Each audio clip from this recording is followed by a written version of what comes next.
Assalamualaikum warahmatullahi wabarakatuh. Sebelumnya maaf mengganggu Pak Fikudin atas waktu Anda beristirahat di hari ini. Ada beberapa tugas terkait dengan pengambilan keputusan, sistem pengambilan keputusan di sini.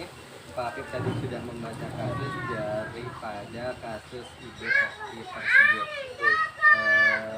Kira-kira setelah tadi Pak Afif kan baca beberapa kali berkaitan dengan kasus Bupati, menurut Pak Afif bagaimana pandangan Pak Afif terhadap kasus yang ini?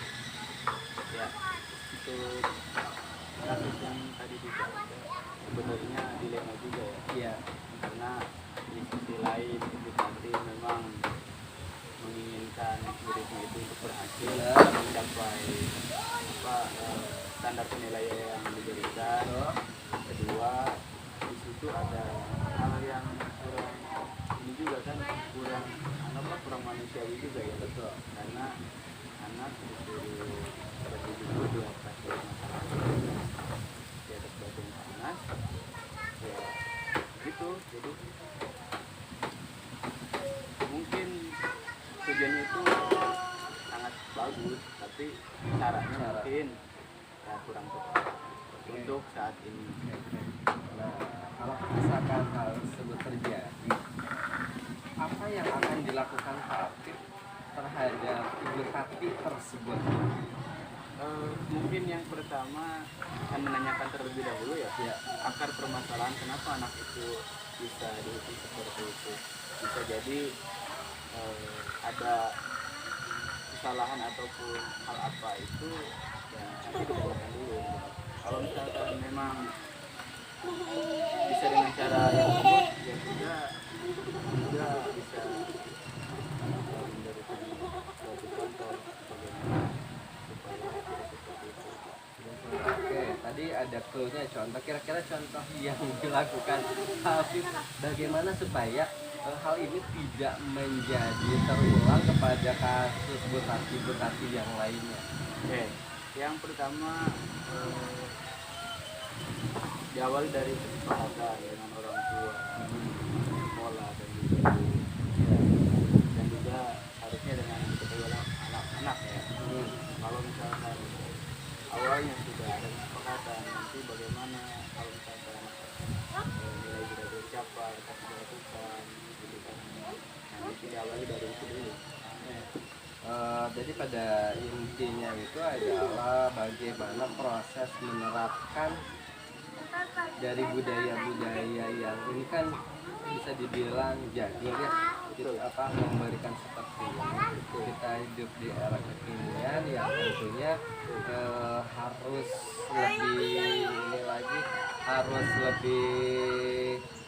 lebih selektif lagi dalam memberikan tindakan terhadap siswa, walaupun pada intinya ini adalah bagus, tapi caranya yang kurang tepat. Iya. Oke. Kira-kira menurut Pak Afif sendiri bagaimana supaya tidak terulang kasus yang sama kayak Bu Tati tadi, dia menghukum, terusnya yang lebih parahnya lagi dia akan menjas ataupun memberikan trauma psikis bagi siswa tersebut? Yang harus dilakukan yang pertama di lingkup sekolah dulu, artinya di internal sekolah itu harus dimusyawarahkan dulu bersama dengan atasan seperti kepala sekolah ataupun dengan guru-guru yang lain. Harus dirumuskan dulu bagaimana ketika kita mendapatkan seorang siswa yang bisa dikatakan susah dalam pembelajaran. Di situ kan banyak guru yang lain, guru senior ataupun yang masih baru atau sekolah-sekolah yang punya pengalaman yang cukup lama gitu kan. Jadi bisa dimusyawarahkan dulu. Jadi langkah apa yang harus dilakukan ketika kita itu menemukan siswa yang seperti itu. Kan dalam berarti kalau misalkan menurut Pak Afif sendiri hal tersebut kalau kita uji dari proses benar atau salahnya, kalau menurut uji legal, kalau kekuatan hukum ini benar atau salah dari kasus tersebut? Kalau lihat dari apa ya, kalau dari segi hukum Ya, ya tentu salah, salah. karena artinya kan menghukum anak, apalagi anak di bawah umur kan, berarti Betul. kan anak SD menghukum ya, dalam legalitas hukum ya salah. Salah. Tapi kalau dalam kembali lagi kepada tujuan dari si guru tersebut menghukum dan seperti itu ya beda lagi gitu kan. Jadi bisa ya dikatakan samar lah dengan antara itu legal atau tidak gitu. Jadi yang mana nih Pak keputusannya? Ya apa ini salah, ini legal. Iya ya. Kak ini uji legal tadi kan Bapak yang mengatakan salah. Iya. Jadi saya minta kepastian dari Bapak ini kalau secara legal Benar atau salah gitu? Benar atau salah? Salah. Salah. Oke. Karena pembelajaran itu menurut Ki Hajar Dewantara juga Iya. kan bukan seperti itu kan, Iya. bukan melalui kekerasan ataupun hal yang lain. Walaupun tujuannya tadi Walaupun baik. tujuannya baik gitu kan. Jadi kita ke kunci ya. Ya, Secara uji legalnya itu adalah menyalahi aturan. iya Oke. gitu. Kalau secara regulasi itu yang berkaitan dengan kode etik, kita sebagai seorang guru itu gimana Pak? Ya, apalagi kode etik gitu kan. Kode etik seorang guru itu harus memberikan contoh yang baik. Kalau seperti itu kan jadi nanti anak-anak yang lain tuh yang tadi di kelas lagi apa sekilas melihat temannya yang jemput, oh berarti nanti bisa ya. Oke. Kalau misalkan secara intuisi nih, secara intuisi yang berkaitan dengan perasaan, kalaupun misalkan berada di posisi tersebut, apa yang akan Pak Afif lakukan? Maksudnya posisi kita sebagai butati atau sebagai rekan kerjanya? Rekan kerja. Rekan kerja. Posisi kita sebagai mengamati dari kasus Bu Tati tersebut, kita akan menentukan sikap seperti apa. Ya. Apakah kita akan sama dengan Bu Tati juga kayak gitu? Oh gitu. Ya tadi. Jadi ya mungkin kita juga pernah ya, maksudnya mengalami hal tersebut. Artinya dihadapkan dengan posisi tersebut. Iya. Nah, ya, bisa mungkin kita menghindari hal seperti itu. Jadi kuncinya tadi kita musyawarah dulu dengan guru yang lain, dengan seseorang, lalu bagaimana solusi terbaik ketika menghadapi seperti itu. Jadi pada intinya kemungkinan akan merasa tidak nyaman ya. Iya. Kita yang kalau misalkan dari uji benar atau salah secara uji di halaman koran depan, kira-kira hal tersebut bagaimana Pak berkaitan dengan proses dari kasus Bu Tati tersebut? Apakah hal tersebut menurut Pak itu tidak nyaman atau tidak, ini keterkaitannya dengan hal tersebut? Kalau berkaitan dengan hal tersebut, ya tentu kita sebagai guru, apalagi rekan kerjanya misalkan, Iya. kita tidak nyaman.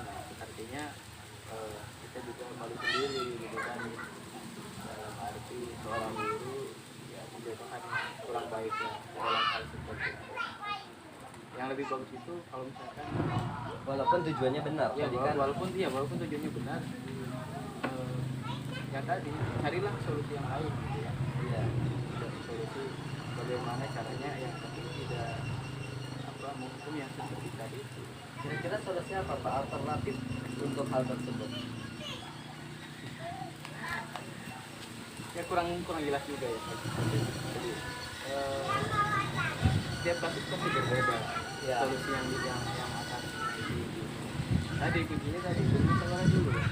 Nah, tadi kan Pak Afif sudah menemukan tuh rumusan kuncinya. Betul.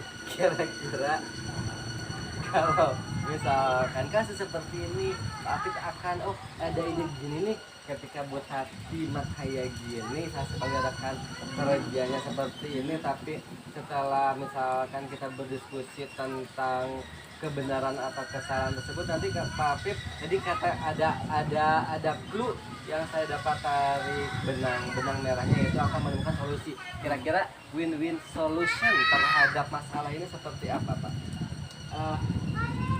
Yang pertama tadi bermusyawarah. Yang kedua, kita juga harus bisa mencontohkan yang baik. Betul.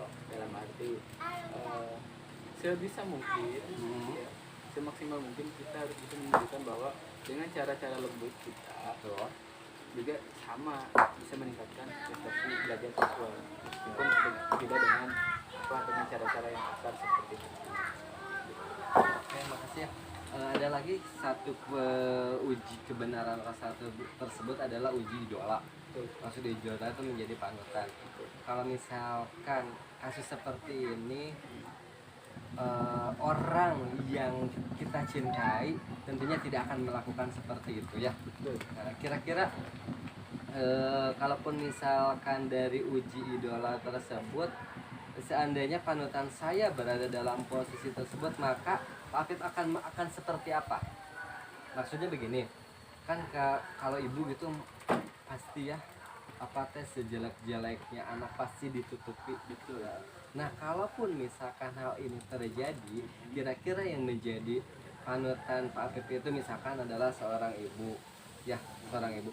Nah, bagaimana tindakan terhadap hal tersebut? Dalam artian tindakan yang dilakukan oleh Bu Tati tersebut terhadap terhadap perasaan Pak Afif sendiri. Kalaupun misalkan saya ada di posisi tersebut, saya akan bagaimana diuji idolanya, akan mengambil keputusan seperti apa. Nah, apakah akan tetap seperti itu yang kayak Bu Tati, ataupun ada ide lain yang bisa diambil hikmah terhadap kasus Bu Tati tersebut? Gimana Pak? Jadi pertanyaannya hampir mirip dengan tadi ya? Betul, cuman hanya ada di beda pengujinya saja. Kan kalau kalau uji idola tersebut kita ngidolakan ya. Kalaupun benar salahnya juga pasti dia tolerir lah. Jadi maksudnya gini, kita mengidolakan Bu Tati gitu kan? Gitu. Enggak, uji idola itu seperti begini. Misalkan orang tua kita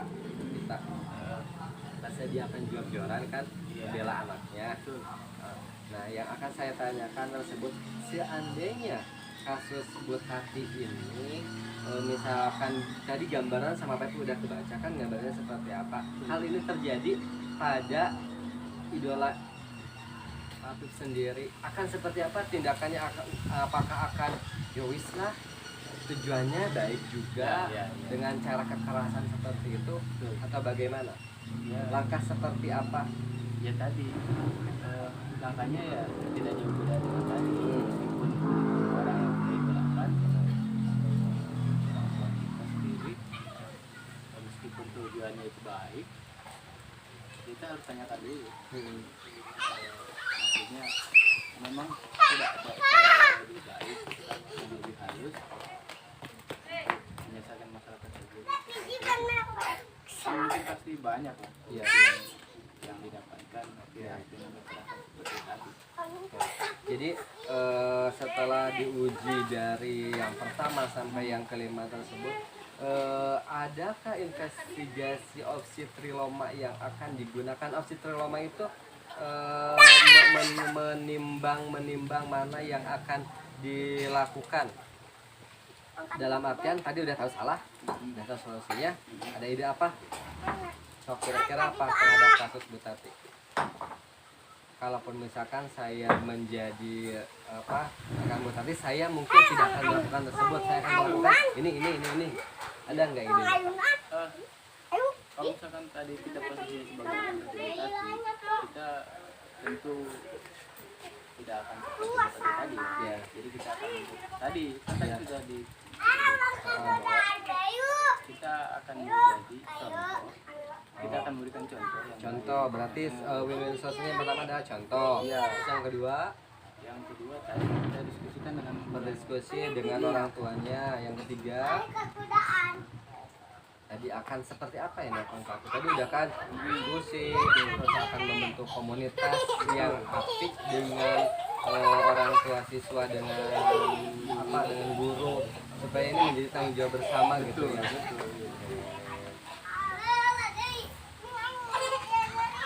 Terus refleksi Pak Afif terhadap kasus Bu Tati tersebut bagaimana? Gambarannya orang bisa, jadi guru teh harus seperti apa sih? Iya lah, jadi dalam kasus Bu tadi seperti yang tadi saya, jadi ternyata seorang guru itu berat juga kan. Berat. Di sisi lain harus mencapai penilaian yang sudah ditentukan. Iya. Yang kedua, setiap proporsi anak itu berbeda-beda, ada yang mudah, ada yang sulit juga kan gitu. Nah, jadi refleksinya ya sebisa mungkin kita gunakanlah metode-metode yang baik dalam pembelajaran agar mencapai nilai prestasi maksimal dengan tidak apa ya, dengan tidak menggunakan cara-cara yang kasar juga. Terima kasih atas waktunya, sangat menarik sekali keterkaitan dengan kasus Bu Tati ini. Semoga kita tidak menjadi Bu Tati yang lain, cukup Bu Tati dalam kasus ini, dan semoga pendidikan kita ke depannya lebih baik lagi. Amin. Keterkaitan dengan proses pembelajaran yang pada intinya adalah memerdekakan anak ya. Kita tidak bisa mengkotak-kotakan mereka. Kita hanya sebagai fasilitas, hanya sebagai Fasilitator, iya, sebagai wadah untuk mengembangkan bakat, kreativitas, dan yang paling terpenting adalah bukan hanya sebatas mengejar nilai, tapi adalah bagaimana pembentukan karakter tersebut bisa ditanamkan kepada anak supaya menjadikan outputnya yang benar-benar dia mempunyai daya saing, yang mempunyai kreativitas, dan yang paling terpenting adalah bisa memanfaatkan ilmunya buat masa depan, buat lingkungan, dan yang paling utamanya dari kasus Bu Tati ini kita dapat belajar banyak ya Pak Pip ya, hal-hal yang dijadikan sebagai cerminan kita, bahwa semoga ini kasus yang ada di LNS saja tidak terjadi kepada kita guru yang ada di pelosok yang benar-benar perlu dan ekstra dalam proses kerja. Terima kasih atas waktunya. Wabillahi taufiq wal hidayah. Wassalamualaikum warahmatullahi wabarakatuh.